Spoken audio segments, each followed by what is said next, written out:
Hey ho gengs, ngomongin hantu yuks. Daripada ngomongin temen, iye kan? Gengs, kalian percaya hantu atau dedemit gak sih? Percaya dong, itu kan yang suka tiba-tiba ngilang. Abis ngechat, nge-DM dan nge-WA. Bukan, itu beda. Itu loh, yang suka melayang-layang. Oh, itu mah balon. Aduh, bukan juga. Apa dong? Yang suka lompat-lompat itu loh. Oh, kodok. Iya kan? Bukan. Mereka tuh lompat-lompatnya sambil pakai kain putih yang diikat. Oh, saya tahu. Kodok gabuk. Iya kan? Terserah deh. Santuy dong. Pokoknya mereka tuh nyeremin banget dan banyak jenisnya. Indonesia tuh ya gengs, bisa dibilang gudangnya hantu. Kita punya banyak varian. Berbagai bentuk, jenis, dan ukuran ada di sini. Ini ngomongin makanan atau hantu sih gengs. Dari yang sangat kecil sampai yang sangat besar, dari yang suka ngisep darah sampai yang suka nyulik anak kecil, dari yang wajahnya serem sampai yang cantik. Tiap daerah di Indonesia ini punya hantu-hantu mereka sendiri. Skuilah, kita ulik satu-satu 5 hantu terfamous di Indonesia. Check it out. 1. Genderuwo. Sosoknya yang tinggi besar dengan mata merah kayak lagi iritasi dan badan dipenuhi bulu-bulu kasar berwarna hitam, bikin sosok yang satu ini jadi kurang halus buat dimasukin ke dalam kategori makhluk halus. Kalau dari etimologinya gengs, istilah genderuwo ini diduga berasal dari bahasa Kawi yang berakar dari bahasa Sanskerta, yaitu Gandarwa. Di mana Gandarwa ini sendiri dalam kepercayaan Hindu dan Buddha adalah sosok pria yang tinggal di kayangan. Sementara mitos genderuwo sebagai makhluk astral sendiri diduga berakar dari sosok mitologi kuno dari Persia, yaitu Gandarewa. Dalam kepercayaan yang berkembang di Persia, disebutin kalau Gandarewa ini adalah siluman air yang terus-menerus nyoba buat ngelahap hal-hal baik di dunia. Namun, akhirnya Gandarewa ini bakal dikalahin sama seorang pahlawan bernama Keresaspa. Habitat kegemaran para genderuwo adalah bangunan tua, pohon besar yang teduh, sudut-sudut yang lembab, sepi dan gelap, dan di perairan yang berbatu. Genderuwo dipercaya sebagai sosok makhluk yang iseng dan mesum gengs. Waduh, mereka juga punya kemampuan gendam dan bisa ngerubah wujudnya jadi apapun atau siapapun yang dia mau. Ya, kira-kira kayak mistik dalam film X-Men gitu deh.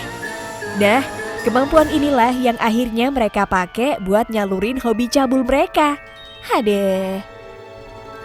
Tapi ternyata gak semua genderuwo itu jahat dan cabul loh. Dalam kepercayaan Jawa, ada juga genderuwo baik yang sering ngebantu manusia. Mereka biasanya nampakin wujudnya sebagai seorang kakek tua berjubah putih yang kelihatan berwibawa.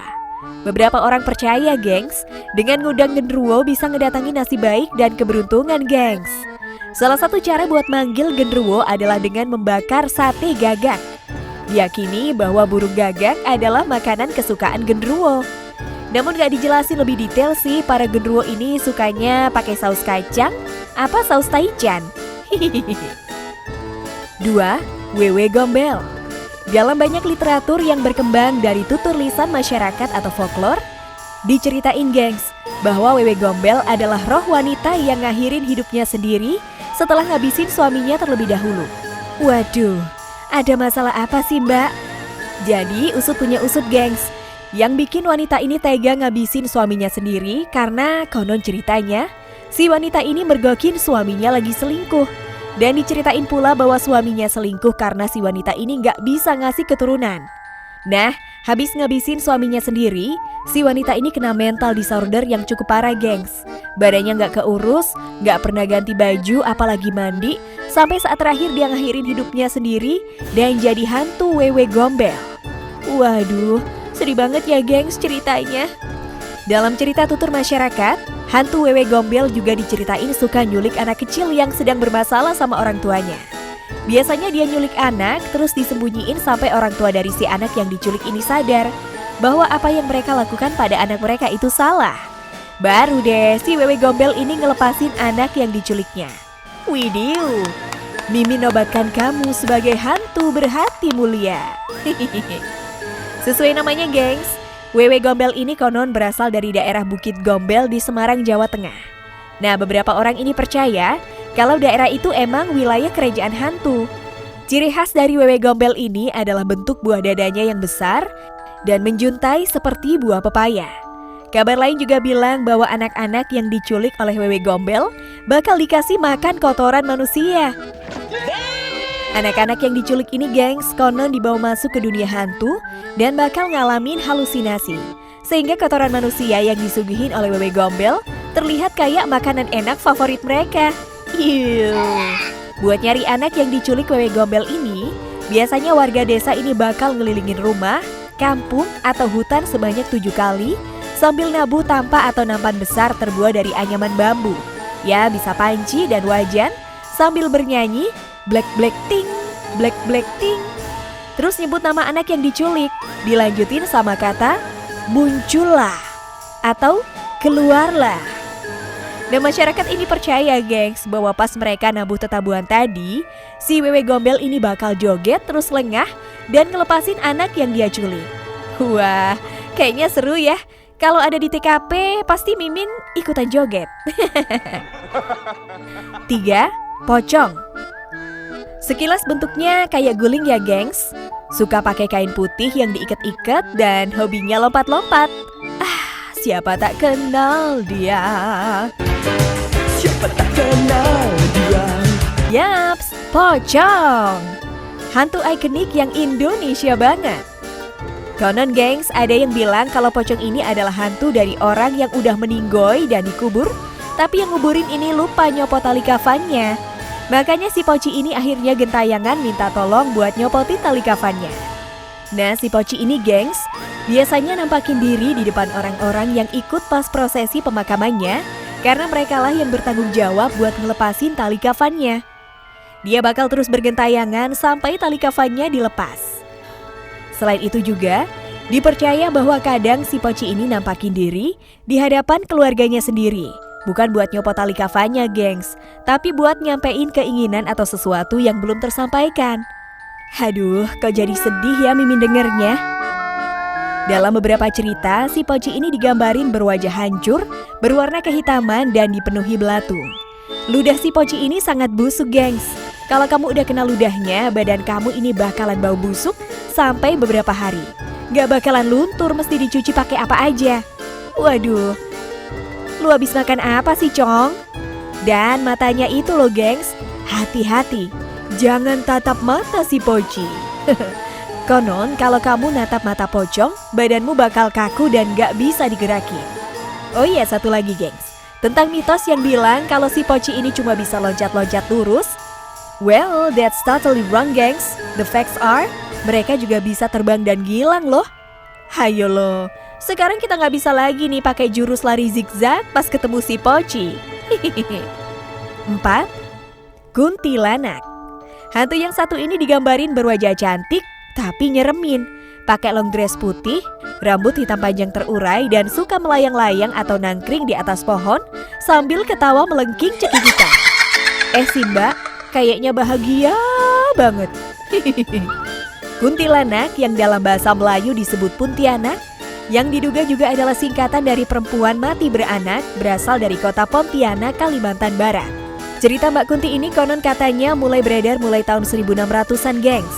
Sesuai namanya, dia ini dipercaya berasal dari perempuan hamil yang meninggoy pas mau ngelahirin. Tapi anaknya ini belum sempat lahir gengs, makanya dinamain kuntilanak atau puntianak gengs.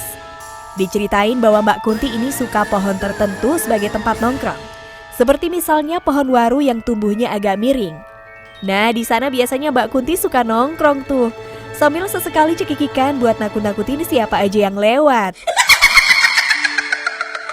Waduh Mbak, iseng banget sih. Kemunculan Mbak Kunti ini biasanya gengs ditandai dengan terciumnya aroma bunga atau kadang juga bunga melati. Itu kalau posisinya masih agak jauh ya gengs. Kalau udah deket banget sama kita, aroma bunga tadi bakal berubah jadi bau danur yang nusuk hidung. 5. Kuyang. Nah, hantu ini nih yang namanya lagi naik daun. Ini karena beberapa waktu yang lalu sempat viral video penampakan hantu yang diduga kuyang. Telur melintas, ada telur melintas. Allah Akbar melintas Dem. Apa sih sebenarnya si kuyang ini? Skuy kita bahas aja. Dalam mitosnya, gengs, kuyang adalah nama hantu wanita yang melegenda di Pulau Kalimantan. Ia sebenarnya adalah manusia biasa, gengs, yang belajar ilmu hitam, sehingga pas malam dia bisa ngelepas kepala dari bagian tubuhnya dan terbang bersama organ tubuhnya seperti jantung, hati, usus, dan ginjalnya. Sedangkan kalau siang, dia tetap jadi manusia biasa dan ngebaur dengan masyarakat, gengs. Kalau lagi terbang, biasanya ada cahaya merah atau api kecil ngikutin gitu. Si kuyang ini, gengs, sukanya ngisep darah bekas wanita yang habis ngelahirin, gengs, atau juga darah bayi yang baru lahir. Dia punya 2 taring di kiri dan kanan mulutnya. Menurut cerita, si kuyang ini punya minyak sakti yang disebut minyak kuyang, atau dalam bahasa setempat disebut langa kawiyang, atau minyak kawiyang, minyak sumbulik atau minyak kuyang. Konon katanya, gengs, minyak tersebut adalah sumber kesaktian kuyang. Menurut mitos, manusia biasa yang kena minyak kuyang ini bisa berubah jadi kuyang juga, gengs. Dipercaya bahwa si kuyang ini takut sama bawang merah, terlebih dengan bawang merah tunggal, cermin, sisir, pisau, tali ijuk, dan rumput jariangau. Hadeh, syukurlah masih ada yang ditakutin, gengs. Bayangin aja dengan look seserem itu dan hobi sesadis itu, terus nggak ada yang dia takutin. Waduh, bisa berabe nih. That's a wrap, gengs. Thanks for dropping by and watching this video. Last words to say, it's okay to be afraid, but don't let the fear stops you. Semoga video ini bisa mencerahkan kalian. Kalau kalian suka, silakan like, subscribe, share, dan aktifkan lonceng notifikasi. Jangan lupa tinggalkan jejak kalian dengan komen di bawah ini ya. Bye, gengs!